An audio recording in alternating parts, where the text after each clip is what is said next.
She chose the shorter way home. She had been living in Seoul for 8 months by then, long enough to understand that the city wore two faces. One that smiled brightly under daylight, polished and ambitious, filled with laughter and glass buildings that reached for the sky, and another that emerged after dark, when the streets grew watchful and silence carried meaning. She had never fully belonged in either version of the city. Being a black woman in Korea meant she was always visible, even when she tried to disappear. Curiosity followed her. So did assumptions. Some days, smiles came easily. Other days, she felt like a question no one expected to answer. She learned quickly how to survive, working late, keeping her head down, moving carefully through spaces that were never designed with her in mind. That night, exhaustion made her careless. Her shift had ended late. Her feet ached. Cold pressed into her bones. The longer route home felt unbearable, so when she reached the narrow alley between two buildings, she told herself it would be fine. She had passed it countless times. She had simply never walked through it. She hesitated at the entrance. The alley was darker than the street behind her. Neon signs flickered overhead, their reflections breaking across shallow rainwater on the pavement.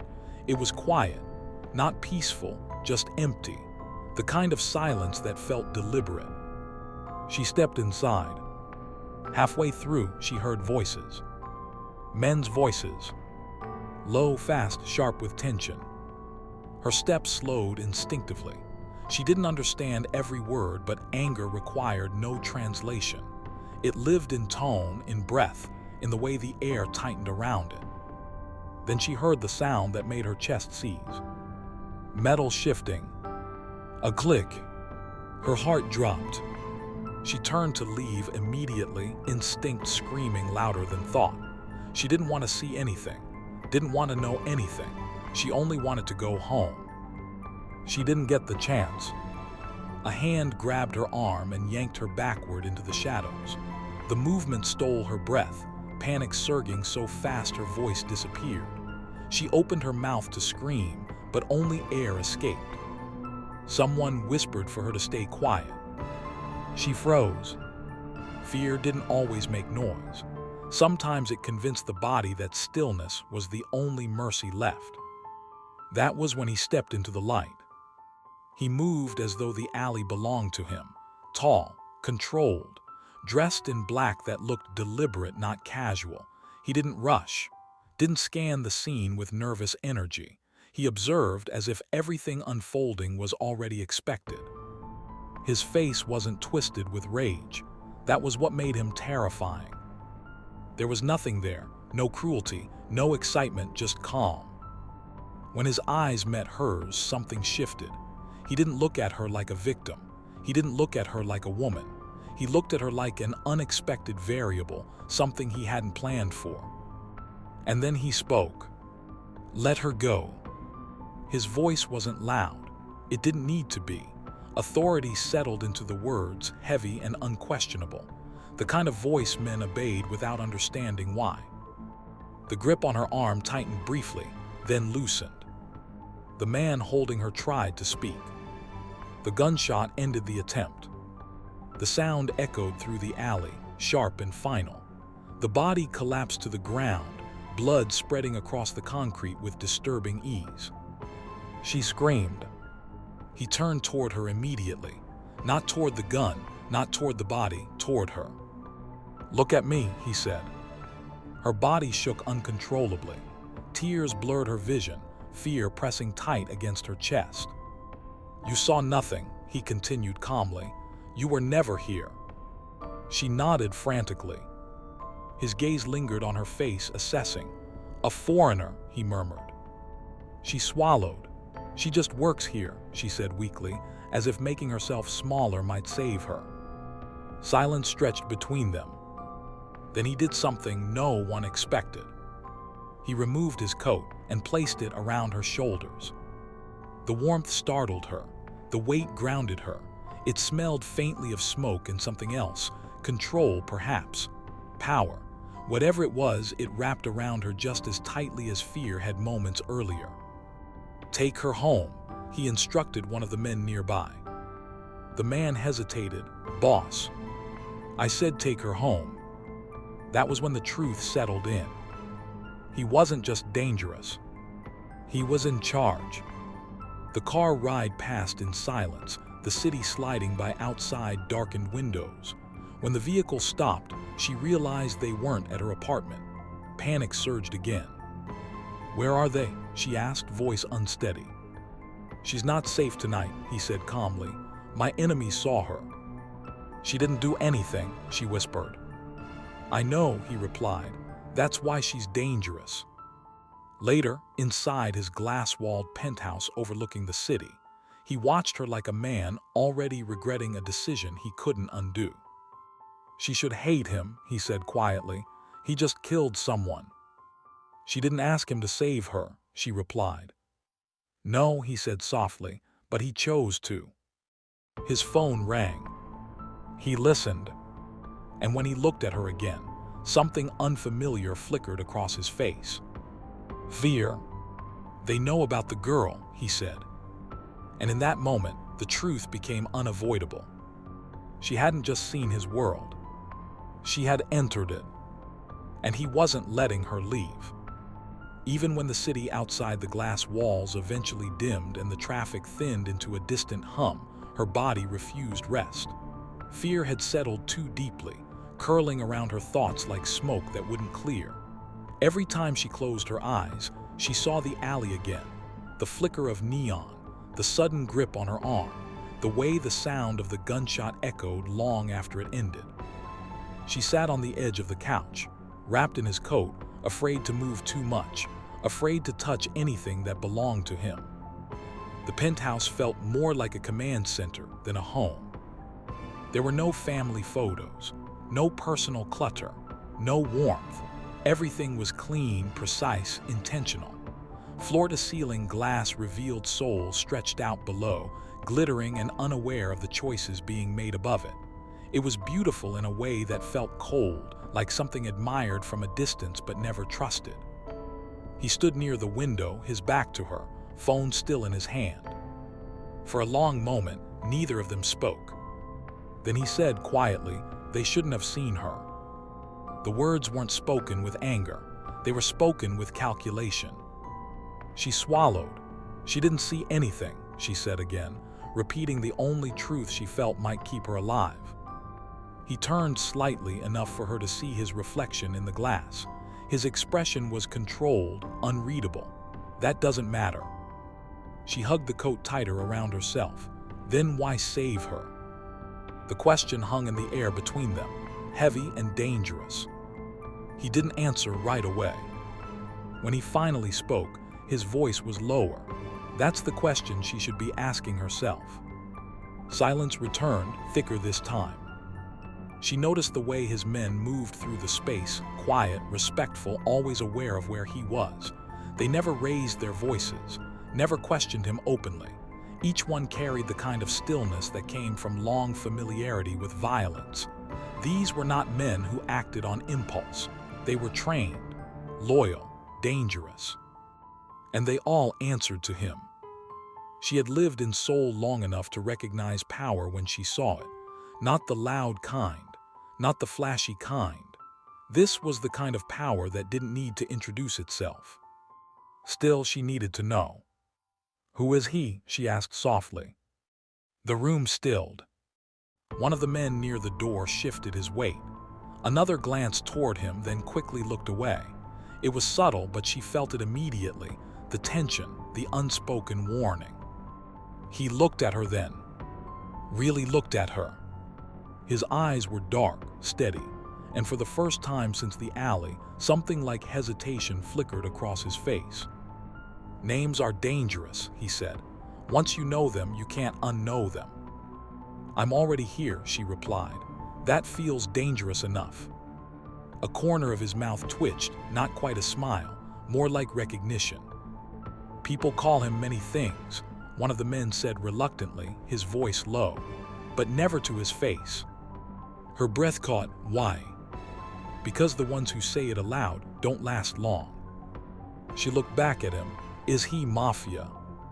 The word felt too small the moment it left her mouth. He exhaled slowly. That's what outsiders call it. It makes it easier to understand. And what does he call it? She asked. He stepped closer, close enough that she could feel his presence without him touching her. Order. The answer chilled her. She had heard rumors before. Everyone who lived in Seoul long enough had. Whispers about a man whose territory ran beneath the city's shine, about deals that never failed, about wars that ended before they started, about a leader who didn't raise his voice and didn't forgive betrayal. They said he had no weakness. They said he had no mercy. She had never imagined standing in the same room as him. Now she couldn't imagine leaving. Why her? She asked again, her voice barely above a whisper. Why protect her? His gaze lingered on her face, thoughtful, almost conflicted. She wasn't supposed to be there, he said, but she was. That's not an answer. No, he agreed. It's a complication. Her heart sank. What happens now? He didn't hesitate. She stays. For how long? As long as necessary. And if she doesn't want to? His eyes darkened, not with threat, but with certainty. Wanting stopped mattering the moment they saw her. Fear tightened her chest. So she's a prisoner. No, he said immediately. She's a responsibility. The word landed heavily between them. He turned away again, packing slowly like a man thinking several steps ahead. My enemies don't believe in coincidences. A foreign woman appearing in the middle of a private exchange. They'll assume she matters. They'll use her to test me. She stared at him, and if she doesn't matter. His voice dropped, then she's already dead. The truth of it settled into her bones. This wasn't protection out of kindness. This was protection because she had become a liability. A knock sounded at the door. One of the men answered, murmuring something in Korean. His expression shifted, tightened. They're moving, the man said, asking questions. He closed his eyes briefly, then opened them again, resolved. Prepare the car. He looked at her. She's coming with us. Her pulse spiked. Where? Somewhere they won't look, he replied. Yet. She stood slowly, legs unsteady. She never wanted this. His gaze softened just enough to confuse her. Neither did he. As they moved toward the door, she realized something terrifying. The man they never named, the one who ruled the dark corners of Seoul, had crossed a line for her. And in his world, lines were paid for in blood. Morning light washed over the city, softening its edges, disguising what had happened only hours earlier. People hurried to work, unaware that decisions had already been made that would ripple through streets they walked every day. From the outside, everything looked normal. Inside the car, nothing was. She sat in the back seat, hands folded tightly in her lap, trying to slow her breathing. The windows were tinted, the silence thick. No music, no conversation. Only the steady hum of the engine and the awareness that every turn they took was intentional. He sat beside her, composed, his attention fixed forward. He hadn't said much since they left, but his presence filled the space. Even in stillness, he seemed alert, listening, calculating, anticipating. She finally broke the silence. Are they following?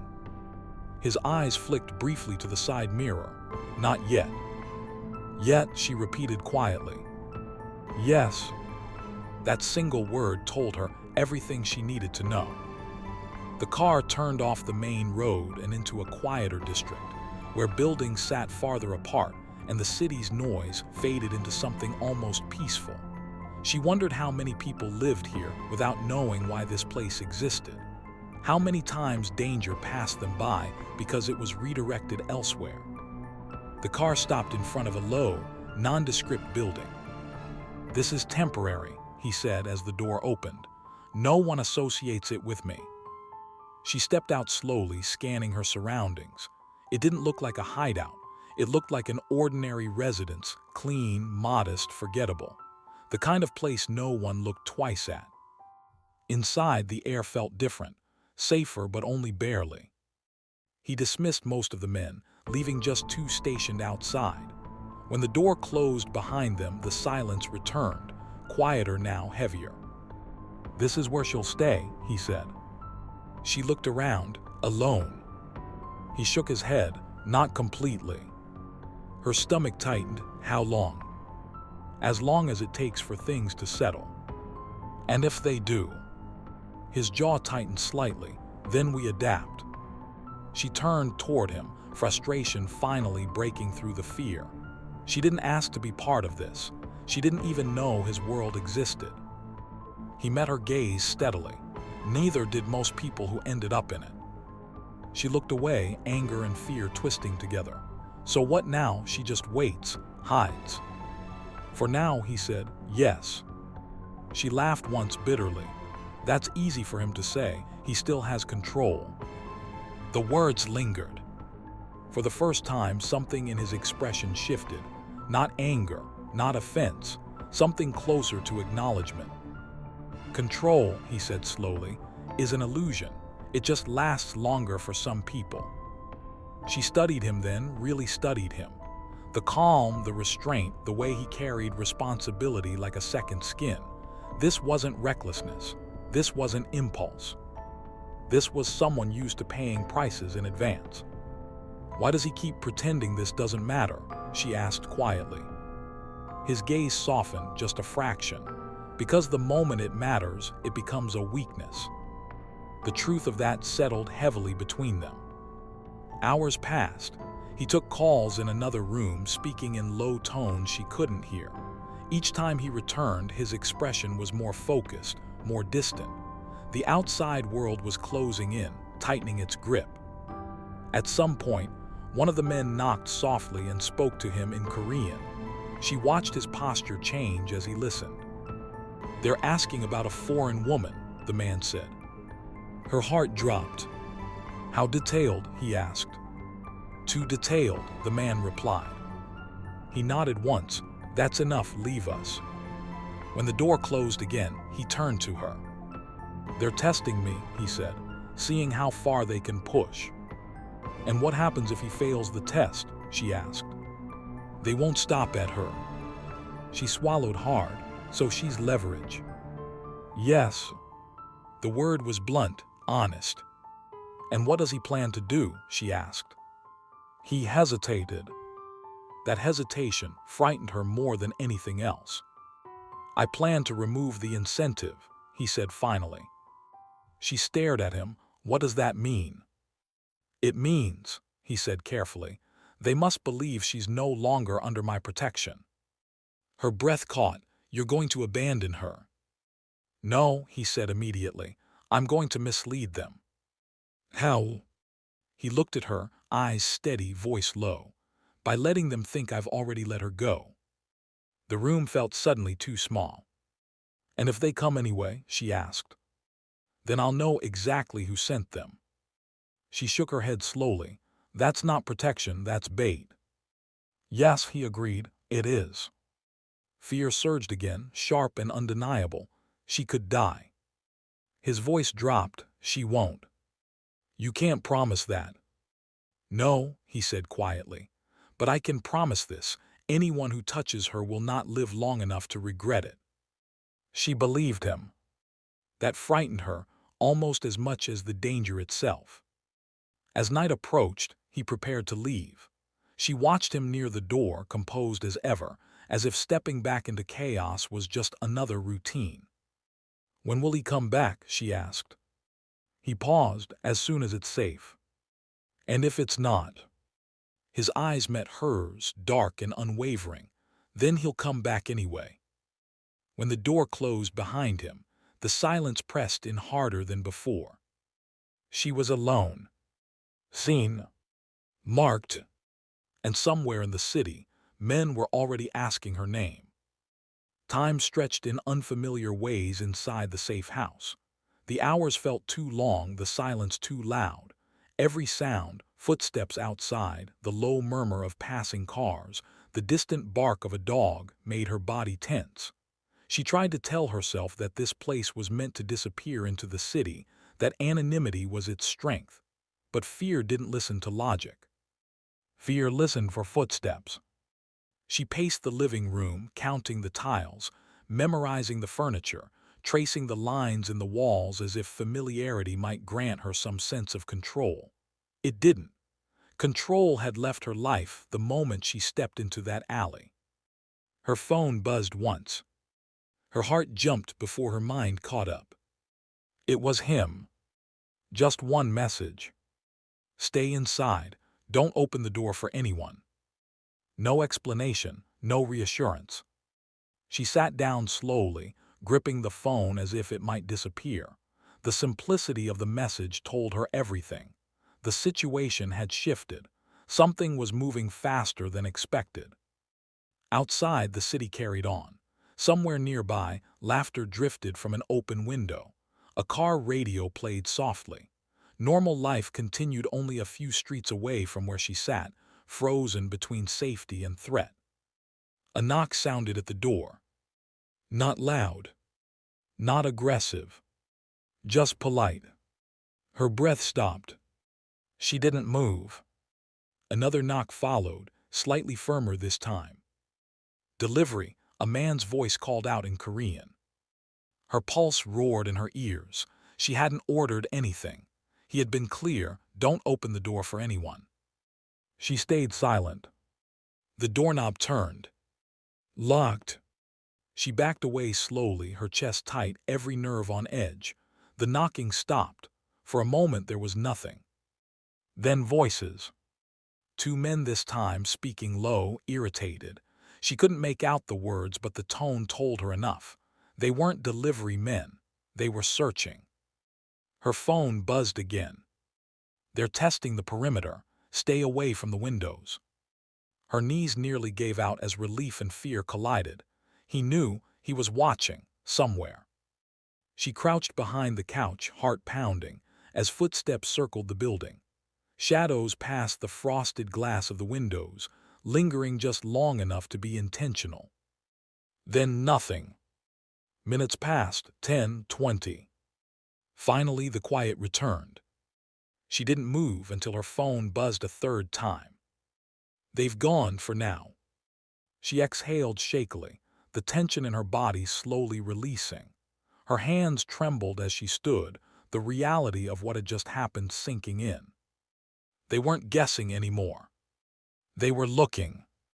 Hours later, the door opened. She spun around, fear surging, until she saw him. He stepped inside and locked the door behind him, his presence immediately grounding the room. For the first time since she'd met him, his composure showed a crack. His jacket was gone. His shirt bore a faint smear of blood that wasn't his. They came, she said softly. Yes, he replied, earlier than expected. Her voice shook. They pretended to be delivery men. His jaw tightened. They're impatient. And dangerous. They always are. She watched him move through the space, checking doors and windows, ensuring everything was secure.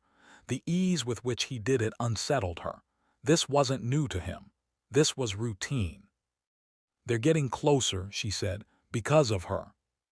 He stopped and looked at her. No, because of me. The admission hung between them. Why doesn't he just end it, she asked quietly, make them stop? Because that would start a war, he said, and wars have collateral damage. Her chest tightened, and she's part of that damage now. His gaze softened just slightly. She doesn't have to be. How, she asked.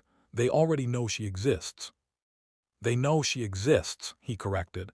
They don't know who she is to me. She searched his face, and what is she to him? The question was dangerous. They both knew it. He didn't answer right away. That's what they're trying to find out, he said finally. Silence stretched between them, charged and heavy. The air felt thick with unspoken truths. You shouldn't be here, he said quietly. She gave a small, humorless smile, and yet here she is. He looked at her then, really looked at her, and for the first time she saw something that unsettled her more than fear. Conflict. I don't make exceptions, he said. They get people killed. And yet he made one. Yes. Why? He exhaled slowly, because some lines aren't supposed to be crossed. And she crossed one. No, he said softly, he did. Her heart skipped. Before she could respond, his phone rang again. He glanced at the screen, then answered. Speak. He listened, his expression darkening. They confirmed it, he said after a moment. They think she matters. Her breath caught. That changes things, he added. She wrapped her arms around herself. What happens now?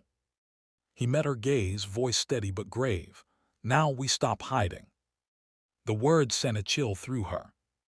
Outside, somewhere in the city, whispers were becoming plans. And plans, she was learning, were far more dangerous than threats. Hiding had been the last illusion of safety. It was quiet, passive, fragile, but it had still been something. To stop hiding meant exposure. It meant movement. It meant drawing lines in places where lines invited blood. She didn't argue. She could tell this decision hadn't been made lightly. He began giving instructions calmly, methodically, as if this were no different from any other night. Phones were switched off. Routes were changed. The men outside were reassigned, their positions adjusted in ways she didn't fully understand but instinctively trusted. Every action was deliberate. She watched him as he worked. This was the man they feared. Not because he was loud, not because he was cruel, but because when he decided something, the world bent to it. You'll leave before dawn, he said, finally turning to her. There's another place, farther from the city. And if they follow, she asked. They will, he replied, but they'll be slower. She hesitated, and you? I'll be visible, he said simply. Her heart tightened. That's dangerous. Yes. She studied him. Why do that for her? He met her gaze. Because if they're watching me, they're not watching you. The truth of it struck hard. You're making yourself the target. I already am, he said. I'm just reminding them. She shook her head slowly. This is more than protection. He didn't deny it. When dawn came, pale and uncertain, they left quietly. The city yawned awake around them, unaware that something irreversible was unfolding within its veins. As the car moved, she realized something else, something far more unsettling. He wasn't just keeping her alive. He was choosing her consequences. The new place sat beyond the noise of the city, tucked into a stretch of quiet that felt unnatural after everything she'd seen. The air was cleaner, the silence deeper, but it wasn't peace. It was containment. This place doesn't exist, he told her as they stepped inside. Even fewer people know about it. And now she does, she said softly. Yes. The word carried weight. Inside, the space was warmer than the penthouse had been, less sterile, more lived in. She noticed it immediately and wondered who he'd been here with before. That thought unsettled her more than she expected. You'll be safe here, he said. For how long, she asked. He paused. As long as you're connected to me. The honesty of it left her breathless. What does that mean, she asked. He turned to face her fully. It means my enemies won't touch you without declaring war. And if they decide war is worth it, then they'll lose. She believed him. That was the problem. You talk like she belongs to you, she said quietly. His eyes darkened, not with anger but with something deeper. Belonging is another dangerous word. But you're using it. Yes, he admitted, because they already have. The realization settled into her slowly, the whispers, the tests, the way his enemies were circling, probing. They weren't asking who she was. They were asking what she was to him. And what happens when they decide she matters too much, she asked. He stepped closer, not touching, but near enough that his presence felt unavoidable. Then I'll have to decide how much I'm willing to lose. Her heart pounded. That wasn't protection. That was commitment. Too easily. He told his men she was temporary. He told his rivals she was irrelevant. He told the city she had already left. Each lie was placed carefully, like stones in a river meant to redirect the current. And for a while it worked. The pressure eased, the questions softened, the whispers faded into something less urgent. She watched all of this from a distance, learning how power truly functioned, not through force alone, but through narrative. Whoever controlled the story controlled the outcome. "You're good at this," she said one evening.